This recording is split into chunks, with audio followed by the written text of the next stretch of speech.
బాబు నేను నమ్ముతున్నాను అని ఒట్టి మాట అంటాం కాదు, దాన్ని క్రియగా మార్చు. క్రియగా మార్చడం అంటే ఏంటి అంటే బాప్తిస్మం పొందు. నిజంగా నువ్వు నమ్ముతున్నావా? నమ్ముతున్నా బ్రో, అయితే రా నమ్మి బాప్తిస్మం పొందు. బాప్తిస్మం మాత్రం పొందను, నిన్ను మాత్రం నమ్ముతున్నానంటే అట్లయితే అది క్రియలేని విశ్వాసం మృత స్థితిలో ఉందిరా బాబు, ప్రయోజనం లేదు నీకంటాడు. ఇక నువ్వు ఎన్ని సంవత్సరాలు వెంబడించినా దేవుడు చెప్పినటువంటి క్రియ నువ్వు చెయ్యకపోతే నీ విశ్వాసము మృత విశ్వాసము, శక్తిహీనమైన విశ్వాసము, జీవము లేని విశ్వాసము, అది శవంతో సమానం. మరి విశ్వాసం ఎప్పుడు జీవాన్ని పొందిద్ది, ఎప్పుడు శక్తి పొందిద్ది అంటే అది క్రియగా మారినప్పుడు. దేవునికి స్తోత్రం కలుగునుగా. క్రియగా మారటం అంటే ఏంటో తెలుసా? దేవుడు మీతో చెప్పునది, నాతో చెప్పునది చెయ్యటం. అందులో మొట్టమొదటి అడుగు రక్షణ పొందటం.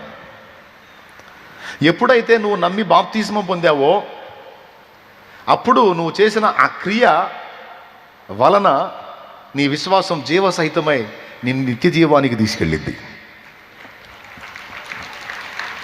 దేవుని కుమారుడు కుమార్తె అనే లిస్టులో నీ పేరు వచ్చేస్తుంది.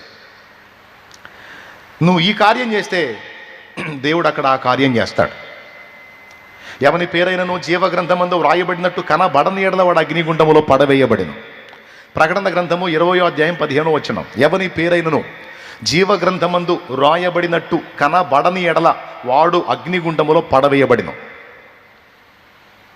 జీవగ్రంథంలో పేరు ఎప్పుడు రాయబడిద్ది? నువ్వు విశ్వాసమును క్రియాత్మకంగా మార్చి ఎప్పుడైతే నమ్మి బాప్తిస్మం పొందుతావో, యేసు నా ప్రభు, నా కోసం చనిపోయాడు, సమాధి చేయబడ్డాడు, 3వ నాడు పునరుద్ధానుడై తిరిగి లేచాడు, నా కోసం త్వరలో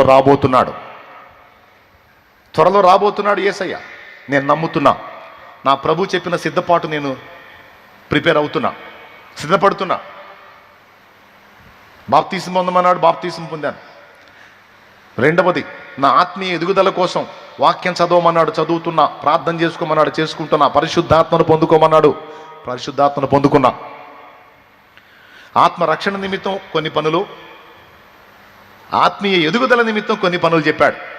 ఆత్మ రక్షణ కోసమేమో మారు మనసు పొందాలి, రెండవది బాప్తిస్మం పొందాలి. ఈ రెండు క్రియ.